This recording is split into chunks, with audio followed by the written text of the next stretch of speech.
Nasa linya po natin ngayon ang Palace Press Officer Attorney Undersecretary Claire Castro. Magandang umaga, Yusek. Yes, good morning, DJ Chacha. Good morning, Manong Ted. Yes, Sir Ted. Good morning po, Good morning. Attorney. Mukhang wala kang tulog, Attorney. Good morning. Thank you for your time. Go ahead, Chuck. Okay. Nakapahinga naman, Attorney?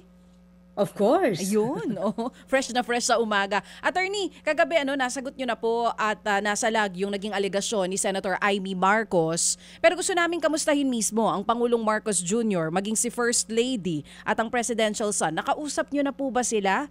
At ano ang kanilang reaksyon talaga dito sa naging pahayag ni Senator Amy kagabi? In a way, nagulat sila na hindi nila inakala na magtutuloy-tuloy yung kasinungalingan ni Senator Amy laban sa kanila. So, syempre kapatid, nakakagulat naman talaga na ganun sa isang peace rally na ang intensyon ay kalabanin ang katiwalian. Pero ang ginawa ni Senator Amy, kinakalaban niya ang sarili niyang kapatid, hindi ang katiwalian. Mukhang nagpoprotekta pa siya. Mukhang nagpoprotekta pa siya? Sa mga kaalyado na maaaring tamaan ng pag-iimbestiga. Oo. Doon po sa pag-uusap ninyo, ito po ba'y harapan, via phone call? Paano po yung naging usapan ninyo with the President? How is he emotionally? Paano niya po itinitake ito? Kasi kung sa ibang tao, parang madali yata yun. Pero ngayon, galing mismo sa kapatid niya eh. Yes, oo. Ang Pangulo, mahinahon. Ang Pangulo, alam naman niya noon pa kung paano siya siraan ang kanyang kapatid. Pero wala tayong nandidinig na negatibo na nagmumula mismo sa bibig ng Pangulo. Hindi lang nagustuhan kasi hindi naaayon eh. Hindi naaayon sa gusto ng Pangulo na magtuloy-tuloy ang pag-iimbestiga sa maanumalyang flood control projects at infrastructure. Dahil ang gusto yata lumalabas si Senator Amy, paalisin ang Pangulo sa pwesto, sa posisyon.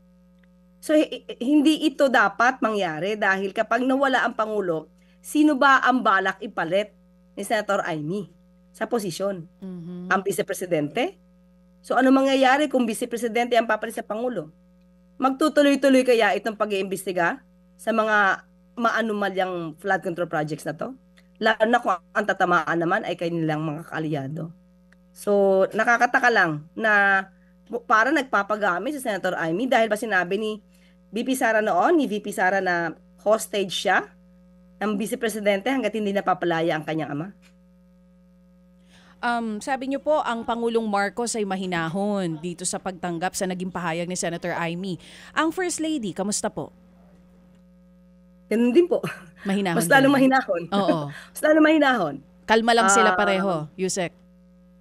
Hindi naman po kasi kailangan na mag-meltdown.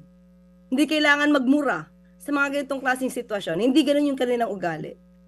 Pero kailangan kalabanin ang fake news. Yun naman po yun eh. Opo. Ang sinasabi, napanood daw mismo ng Pangulong Marcos yung video kagabi. Tama po ba ito? Yung mismong... Kung napanood ng live, hindi ko po alam. Oo, kung napanood nila mismo nung oras na yon ng live. Oo. Pero ang napanood na po nila ay yung lumabas na sa SOCMED. Attorney, may plano po ba ang Pangulo to face the media today or in the coming days at diretsong sumagot dito sa mga naging alegasyon ng kanyang kapatid? Sa ngayon wala pong schedule. So tignan po natin. Hindi pa po nakapag-schedule kasi marami pong pupuntahan ang Pangulo.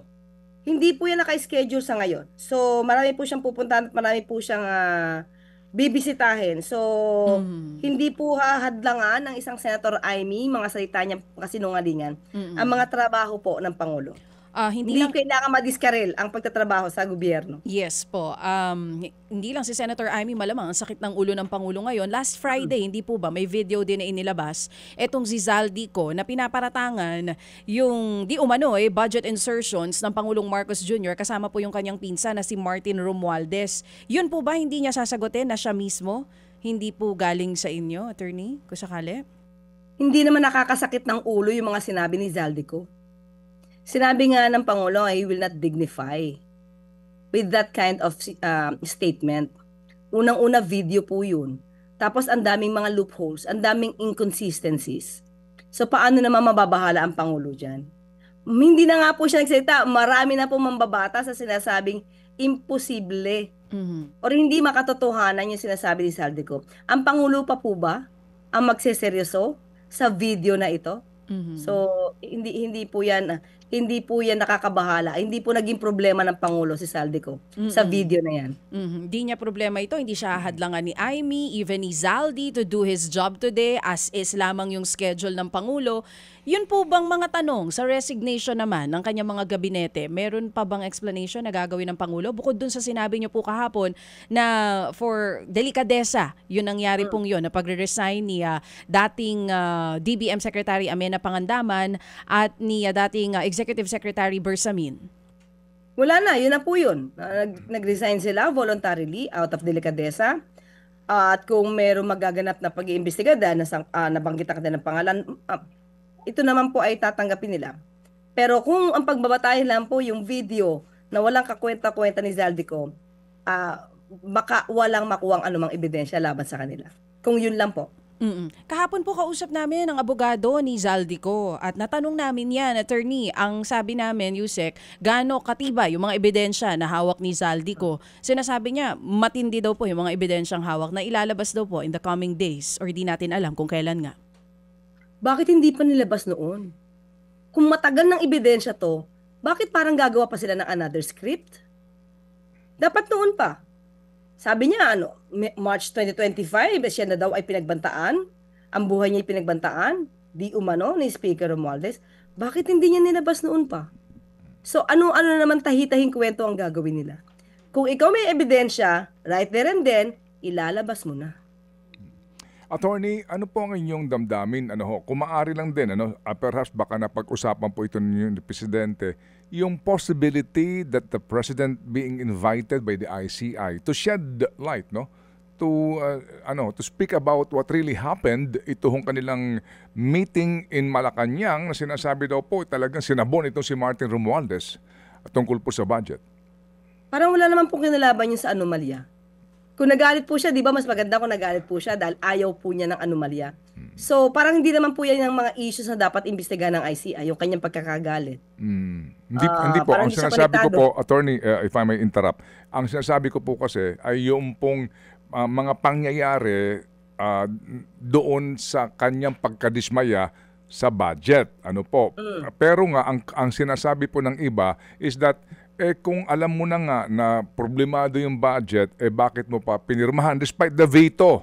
Kasi nga ngayon lumalabas itong mga isyong ito. Yung pong pagtatanong, posibilidad po na ang ICI magtanong ano ba yung naging deliberasyon nila Pangandaman, nila Bunuan during the meeting po kung saan inaayos nila ang budget to, alam mo, para lang mabigyan ng panig yung Presidente. Is that possible kaya po? Malabo pa rin po hindi pa rin konektado. Nag-veto po siya ng halagang 194 billion pesos. So, hindi pa rin siya makikitang konektado para imbestigahan to ng ICI.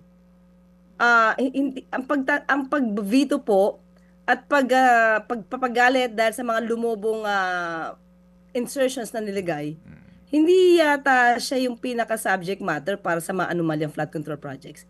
Siguro kung i-connect nila, pwede. Pero wala akong nakikitang connection. Opo. Pero yung pong posibilidad na imbitahan siya, kung sakasakali po, ito ba napag-uusapan na? Kung sakasakali lang po, no? Hypothetical question hindi ko pwedeng masagot. Okay. We respect that. Attorney, dito po ngayon sa sinasabi na patunayan ng Estado na talagang mali ang sinasabi ni Zaldico that he is being prevented to come home, yun daw po ng pagkilos agad-agad para po mapauwi siya sa pamamagitan po ng kanselasyon ng kanyang pasaporte. Ano po yung tugon doon? Sa ngayon, wala pa po kasi doon sa reasons kung paano makakansela yung passport. Hintayin po natin na magkaroon ng warrant of arrest. Kung ang ombudsman po ay magre-recommenda po at if for filing ang case dito sa Sandigan Bayan, ang Sandigan Bayan po, hintayin po agad natin. Pabilisan po natin kung ipa-file man ang kaso dito sa Sandigan Bayan na mag-issue agad ng warrant of arrest so that he can be considered as fugitive. Once he's considered fugitive, pwede na po itong kansilahin. Mm-mm. Maaari na po mag-apply ang DOJ immediately to cancel his passport. So yun po yun. Yun ang pinakamadaling pwedeng gawin. Pero sa ngayon po, tali po ang kamay ng sino man. Opo. Dahil kung ito naman po ilalabag sa batas, sa rules, mapapakansela ang kanyang passport tapos wala pa pong requirements, madidinay din po yan ng court. So wag natin sayangin yung pagkakataon na magpa-file ka tapos sayangin natin ang oras ng court tapos i-dismiss. Sayang po yun. Mm-mm. Attorney, may nabanggit dun si Zaldi. Medyo curious lang ako dito, ano? Brown leather bag. Lagi kayo kasama ng Pangulo. Meron nga ba itong brown leather bag na ito? Meron siyang, ang nagdadala nito security niya, hindi ko alam kung brown, hindi ko makatandaan kung brown. Pero meron siya laging dala. Siyempre, may mga papel na dala-dala to, lalo na pag nagsasalita, ano ba dapat dalhin ng Pangulo? Definitely, may bag siya. Oo. So, di ko lang po alam kung brown, di ko matandaan. Hindi Okay. hindi ako masyadong particular sa Sige kulay. po. Opo. Sec, ito na po. Yung pong, meron bang patawag ng General Cabinet Meeting ng Presidente? Kung meron man Ngayon po, tungkol po dito, can we say it na today, definitely po we have instability and uncertainty sa ingay po na ng ating napapakinggan. At kanina po nakausap namin itong grupo ho ng isa, no, sa mga grupo ng mga negosyante, at sila nga po nababahala, no, dito po sa ingay na ito at yung effect nito sa ating ekonomiya. Doon po sa usapin na yun po, Madam Secretary. Kung tutusin niyo po, kung hindi naman magkakaroon ng panggugulo, yung mga gustong patanggalin ang Pangulo. Yung pong rally patungkol sa paglaban sa korupsyon, yan naman po ay nararapat. Dahil kinakalaban din po ng Pangulo ang korupsyon. Maganda po sa pagtingin ng mga investors na ang gobyerno mismo ang sumusugpo sa korupsyon. Pero yung para patanggal ang Pangulo, na adhikain ng mga destabilizers, yung po yung nakakagulo. So kung wala ito, tuloy-tuloy lang ang Pangulo sa pagtatrabaho, tuloy-tuloy ang Pangulo sa pagsugpo sa korupsyon. Tingin ko hindi naman dapat makaapekto sa ekonomiya, dapat nga mas magpataas pa ng ekonomiya po natin. Opo.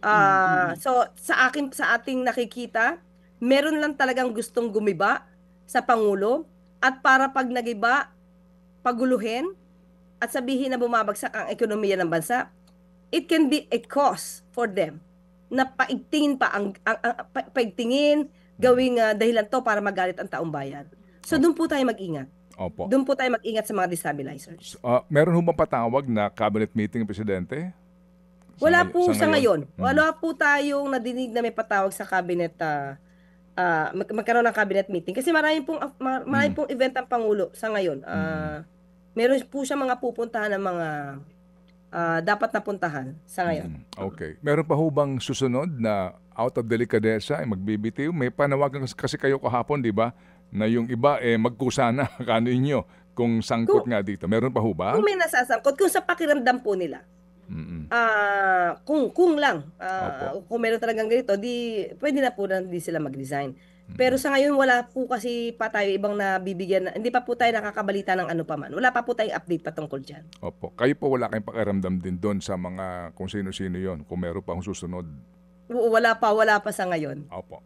Okay. Sige po. So, Attorney, salamat for short notice po. Kayo po yung naging available sa aming pong panayam. Importante po ito na mapakinggan po namin ang panig po ng Palasyo ng Malacanang. Salamat po, Attorney. Maraming salamat, Sir Ted, DJ Chacha. Salamat po. Thank you so much, Attorney. Mga kapatid, brothers and sisters, saan ka pa? Dito na tayo sa totoo.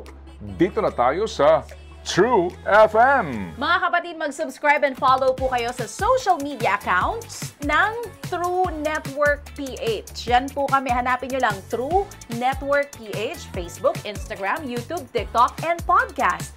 Mapa Apple or Spotify man yan, mahahanap nyo kami. Lahat ng mga napapanood at napapakinggan nyo po sa programa, nasa social media accounts namin yan. So, paano mga kapatid? See you sa social media!